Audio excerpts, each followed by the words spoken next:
Bien, bonjour à tous, j'espère que vous allez bien. Alors je vous retrouve pour cette lecture linéaire du tableau 5 d'incendie de Wajdi Mouawad. Je vais vous donner quelques éléments d'introduction mais assez brefs, donc ça signifie que ce sera à vous de trouver une amorce. Puis ensuite, je procéderai à l'analyse du coup linéaire de l'ensemble de ce tableau. Et enfin, je donnerai quelques éléments de conclusion, mais pareil, ce sera à vous d'envisager des éléments de prolongement et d'ouverture.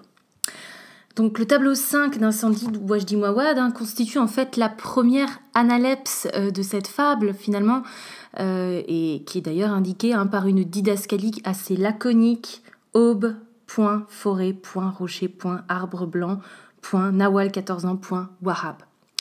On retrouve donc deux personnages, Nawal et Wahab, qui sont deux jeunes amants. Et d'ailleurs, la paronomase, c'est-à-dire, si vous voulez, la proximité sonore entre leurs deux noms, souligne véritablement leur union. Il s'agit ici d'une scène d'aveu pour Nawal, puisqu'elle va dans ce tableau, dans cette scène, révéler sa grossesse. Et lorsque l'on lit cette scène, on voit qu'elle a effectivement de la difficulté à dire cette grossesse. Elle a conscience en fait d'un danger imminent, ce qui peut expliquer une certaine exaltation dans le propos, une certaine exagération, si vous voulez, des termes, et surtout ce sentiment profond de prophétie tragique. Si vous voulez, ce comportement vient vraiment s'inscrire en contraste avec la réaction de Wahab, qui semble être davantage dans le déni, ou en tout cas qui a des paroles rassurantes. Dans ce tableau, Nawal domine le volume de paroles au début de l'extrait, puis ensuite s'opère une inversion juste après l'aveu. Je proposerai deux problématiques, donc au choix, pour cet extrait. Les deux problématiques se ressemblent pas mal. Donc la première est la suivante. Donc on peut se demander dans quelle mesure cet aveu a une dimension tragique, ou dans quelle mesure ce tableau met-il en lumière l'aveu d'un amour interdit et consommé. Le premier mouvement du texte, à mon sens, donc commence à la ligne 1. J'ai pris les lignes du coup qui correspondent à l'édition chez Actes Sud. Et je considère que la première ligne est le titre. Donc, mon premier mouvement s'étend donc du titre, si vous voulez, jusqu'à la didascalie, ligne du coup 24, il l'embrasse. Et ce premier mouvement, à mon avis, montre bien, si vous voulez, l'émergence douloureuse de la parole, ou une parole aux dimensions mortifères et tragiques, ou c'est également un mouvement que j'aurais pu nommer une prophétie tragique. Donc, on commence peut-être par l'analyse du titre, ce qui est là, qui semble être un constat finalement irréfutable, et donc le constat de cette grossesse. Et ensuite, si on analyse peut-être la didascalie, donc comme je vous l'ai dit, là, une dimension un peu laconique et une série d'indications qui sont données à un rythme lapidaire, un peu comme des plans successifs ici au cinéma. Et enfin, Nawal s'exprime, et ligne 3, elle interpelle son amant, Wahab, et elle emploie cet impératif ensuite à valeur injonctive qu'on retrouve un peu partout dans le texte, qui montre sa volonté de parler, de rompre le silence lorsqu'elle dit « écoute-moi ». Ligne 3, donc elle affirme « ne dis rien, non, ne parle pas ». Vous avez ici une triple négation qui apparaît même au sein d'une forme de parataxe, c'est-à-dire une succession de phrases courtes, et qui vient accélérer le rythme et accentuer peut-être le caractère péremptoire de la déclaration de Nawal, et cette volonté finalement d'imposer le silence de son amant. Ligne 4, donc elle affirme si tu dis un mot, un seul, tu pourrais me tuer. Il y a ici une hypothèse du coup induite par l'adverbe si, et donc la parole semble, si vous voulez, associée à la mort.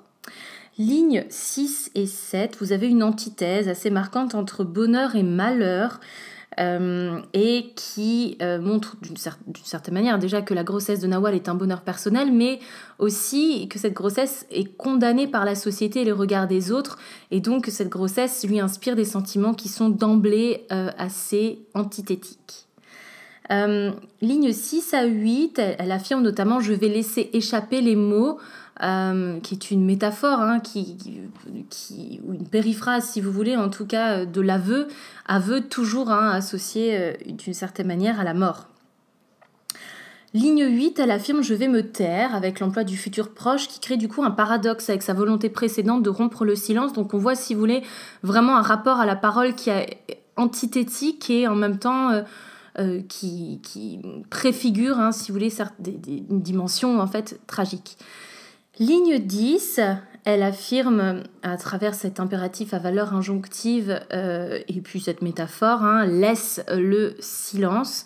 Du coup, on est toujours dans ce rapport assez ambivalent, si vous voulez, à la parole. Et enfin, ligne 10, elle répète l'impératif « ne dis rien, ne dis rien », je pense qui renvoie à ce que j'ai dit du coup précédemment. Enfin, on a la didascalie, ligne 11, lorsqu'elle dit « elle se tait », qui montre de nouveau le rôle fondamental, si vous voulez, du silence dans cet extrait.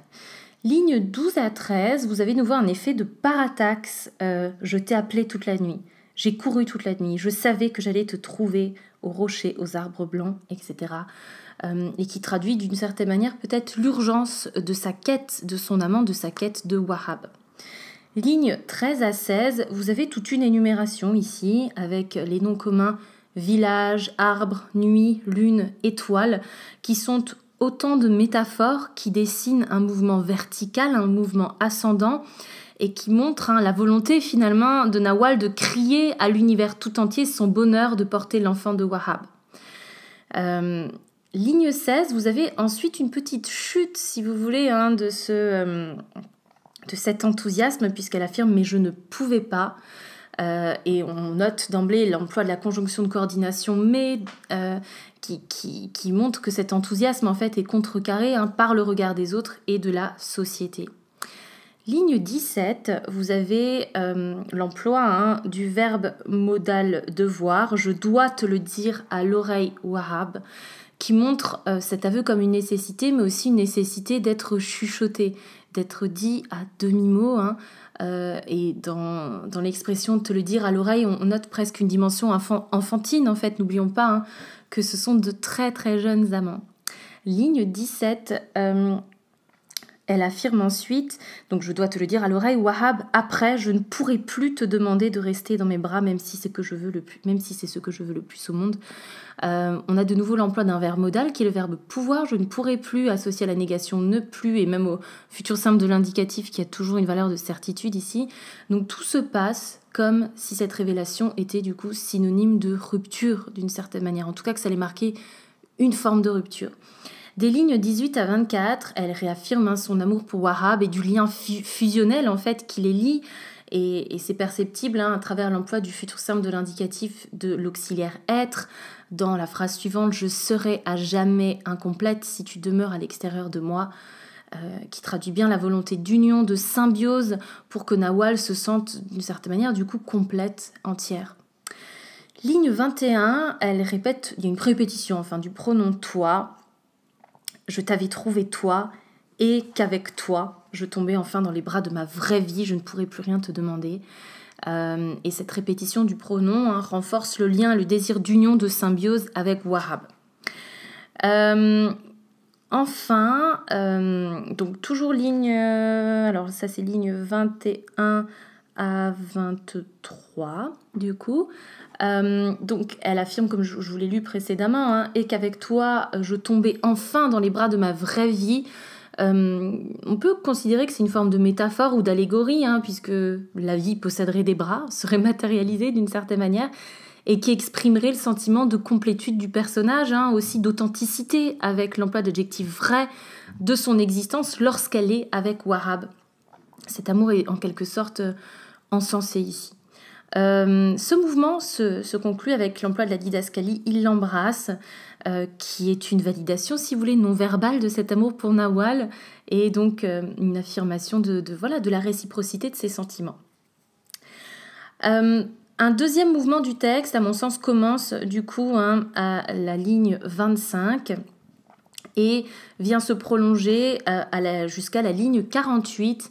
Et ce mouvement montre, si vous voulez, un aveu qui est marqué par l'ambivalence des sentiments, hein, entre joie et horreur ou entre joie et sentiment de condamnation. Donc ce serait le titre de mon grand 2, hein, un aveu marqué par l'ambivalence des sentiments entre joie et horreur ou entre joie et sentiment de condamnation.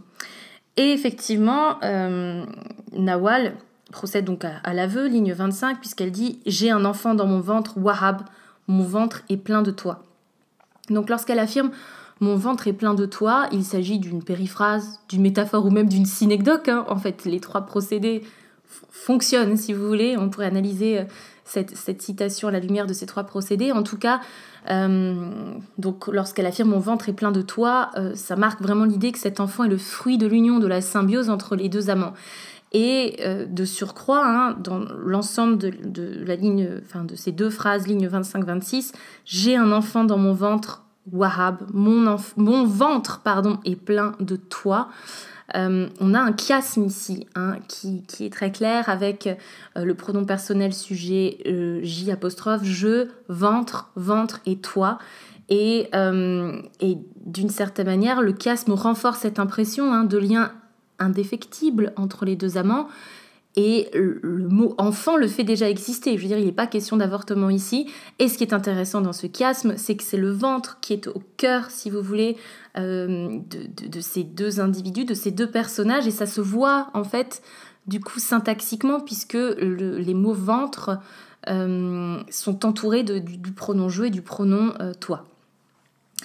Ligne 26, vous avez une première question rhétorique avec une métaphore. Hein. C'est un vertige, n'est-ce pas, qui traduit ce sentiment de perte de repère, d'équilibre, de référentiel stable, qui en fait vertige, hein, lié à la grossesse et à son annonce. Et ligne 25-26, vous avez du coup une deuxième question rhétorique avec une antithèse. C'est magnifique et horrible, n'est-ce pas, qui traduit de nouveau, hein, l'ambivalence des sentiments éprouvés. Et enfin, ligne 27-28, une troisième question rhétorique avec l'emploi d'une métaphore et d'une comparaison qui ici, elles sont relativement antithétiques, hein, puisque elle affirme « c'est un gouffre et c'est comme la liberté aux oiseaux sauvages, n'est-ce pas ?» Et je pense que de manière tout à fait similaire, hein, ça renvoie à l'ambivalence du coup des sentiments éprouvés par le personnage. Ligne 28, nous avons une négation et il n'y a plus de mots. Et cette négation avec le N apostrophe plus renvoie aux émotions ressenties finalement qui échappent au langage. Hein. Finalement, on est peut-être de nouveau dans cette idée de quelque chose d'ineffable ou de, comme on a pu le dire pour Phèdre, hein, de tragédie du langage. Ligne 28-29. Vous avez la phrase suivante, donc, elle affirme que le vent, donc il n'y a plus de mot que le vent, qui serait donc comme la suite de cette négation, hein, qui serait restrictive, et puis une métaphore, puisque le vent ici peut-être est associé au silence, hein, au vide d'une certaine manière. Ligne 29-30, vous avez de nouveau des métaphores qui sont relativement antithétiques, puisqu'elle affirme quand j'ai entendu la vieille Elam me le dire, un océan a éclaté dans ma tête, point, une brûlure. Ici, donc, vous avez deux métaphores qui sont relativement opposées, avec océan et brûlure, puisque l'océan, hein, renvoie à l'eau, brûlure au feu, et donc ça renvoie toujours à cette ambivalence, je dirais peut-être, de sentiments liés à l'aveu, en fait. Ligne 31 à 39, vous avez toute une réplique, hein, qui permet d'affirmer, si vous voulez, avec certitude, qui revient sur l'affirmation de la certitude de cette grossesse, hein, notamment avec l'emploi de la répétition « Elam ne se trompe pas », d'accord. Et enfin, ligne 39, vous avez même un futur simple à valeur de certitude, hein, puisqu'elle affirme, elle reprend les propos d'Elam qui dit « Tu ne pourras plus le cacher ». Et donc cette révélation, hein, se fera, en fait, la révélation de sa grossesse se fera malgré elle. Ligne 40, Wahab réplique « On ne le cachera pas ». Et ce qu'on peut noter dans cette réplique, c'est l'emploi du futur ici qui a une valeur de certitude et qui montre sa volonté d'assumer cet enfant. Ligne 41, hein, Nawal réplique « On nous tuera, toi, le premier. toujours avec l'emploi du futur simple de l'indicatif à valeur de certitude, et qui montre que la révélation de leur liaison et du coup du fruit de leur liaison les condamnerait à une mort certaine. Et là, on est, si vous voulez, ça revient quand même à cette idée un peu de prophétie tragique. Ligne 42, Wahhab affirme, on leur expliquera. Est-il dans une posture d'espoir ou de déni? Je serais bien incapable de répondre à cette question-là. En tout cas, ligne 43, on a la question de Nawal, qui semble d'ailleurs un peu rhétorique. Tu crois qu'ils nous écouteront? Et cette question marque ainsi le sentiment d'incompréhension sociale, de haine viscérale entre les communautés auxquelles ils appartiennent tous les deux respectivement. Ligne 44, la question de Wahhab autour de la peur, puisqu'il dit « De quoi as-tu peur, Nawal ?» Cette question semble, en tout cas perce à jour le sentiment de peur de Nawal sans qu'elle ne l'exprime directement. Ça montre aussi d'une certaine manière leur connexion. Et enfin, ligne 45, elle répond à sa question par une autre question. « Tu n'as pas peur, toi ?» Et enfin, des lignes 46 à 48, vous avez ici d'une certaine manière la grossesse, en tout cas, qui est associée à trois sentiments, trois états, la colère, la peur et le bonheur, comme si Nawal recherchait du sens à cette grossesse. En tout cas, il y a une forme de confusion de ces sentiments exprimés par les antithèses. Et c'est ainsi que vient se clore le deuxième mouvement de cette analyse linéaire. Du coup, le troisième mouvement, à mon sens, commencerait à la ligne 49 jusqu'à la fin de l'extrait, jusqu'à la fin de ce tableau. Et c'est un mouvement qui serait plus orienté vers l'expression de l'espoir mutuel. Encore une fois, je parle d'espoir, mais est-ce qu'on n'est pas plutôt dans du déni? Je laisse la question ouverte. Donc, expression de l'espoir ou du déni mutuel, que l'amour vienne transcender la haine ou le regard d'autrui, que l'amour vienne supplanter, si vous voulez, le regard d'autrui. En tout cas, il y a à la fin de cet extrait un mouvement, je dirais, plus positif. Voilà. Et qui se solde peut-être aussi par... mais je l'ai déjà dit en introduction, par l'effet de paronomase autour de leur nom, Nawal, Wahhab, qui crée un lien, une musique finalement qui les assemble, et aussi le fait finalement qu'ils s'adressent souvent la parole, qu'ils mentionnent le nom de l'autre, qu'ils s'interpellent directement. Ça montre aussi ce lien en fait très fort qui les unit. En fait, le mouvement commence avec la ligne 49 et la réplique de Wahhab qui ici du coup inverse un petit peu aussi le volume de parole, et ça commence par cet impératif à valeur injonctive, Nawal, écoute-moi, qui traduit cette fois-ci sa volonté à lui d'être écouté par son amante. Ligne 49, vous avez une métaphore entre la nuit et le cadeau, puisqu'il affirme « cette nuit est un cadeau », et donc il voit visiblement cet aveu plutôt comme un don, comme une bénédiction. Ligne 49-50, vous avez deux synecdoques avec tête et cœur. Je dirais même que le cœur est personnifié avec les adjectifs solide et patient. Et cela montre que Wahhab est un personnage qui, à ce moment, en tout cas, est gouverné par son sentiment amoureux. Ligne 50-51, vous avez un parallélisme de construction, je vous le lis. Ils crieront, nous les laisserons crier. Ils injureront, nous les laisserons injurier. Et ce parallélisme de construction montre véritablement sa volonté de se détacher du regard et de la haine d'autrui. Lignes 53 et 54, vous avez un jeu sur les pronoms toi et moi et sur le nom commun enfant. Vous avez un jeu sur les pronoms toi et moi et le nom commun enfant se place au centre de ces pronoms.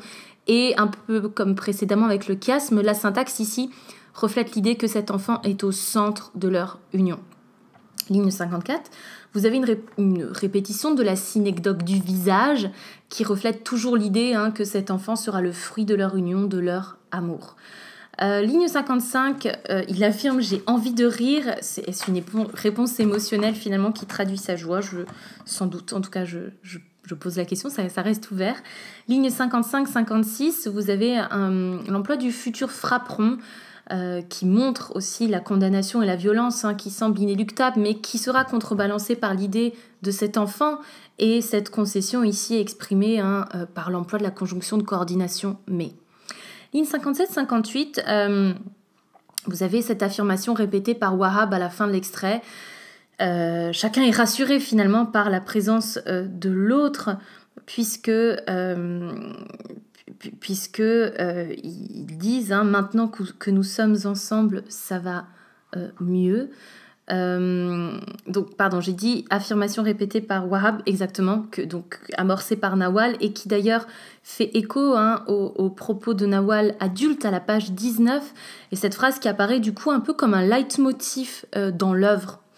Ligne 59, vous avez une marque de l'assurance de cette union avec l'emploi du futur simple de l'indicatif et de l'adverbe de fréquence toujours, nous serons toujours ensemble. Ligne 59, des lignes 59 à 64, vous avez de nouveau l'emploi de différents impératifs avec rentre et attend, qui montre ici que Wahab donne des indications ici sur la marche à suivre. En tout cas, il cherche à planifier cette révélation à leurs proches. Et même fait mention, si vous voulez, de ces aveux simultanés, puisque il mentionne au même moment, quand il donne des indications ici à Nawal sur la marche à suivre, quand il planifie cette révélation, finalement, il endosse un rôle un peu protecteur. Voilà. Ligne 65, vous avez une comparaison « Pense à moi comme je pense à toi », qui montre de nouveau cette volonté d'union, de symbiose de leurs pensées, de leur comportement. Et enfin, il conclut en disant « Et ne te perds pas dans le brouillard », métaphore du brouillard peut-être comme pensée confuse, obscure. Finalement, cet extrait se conclut par une didascalie qui indique « Wahab part ».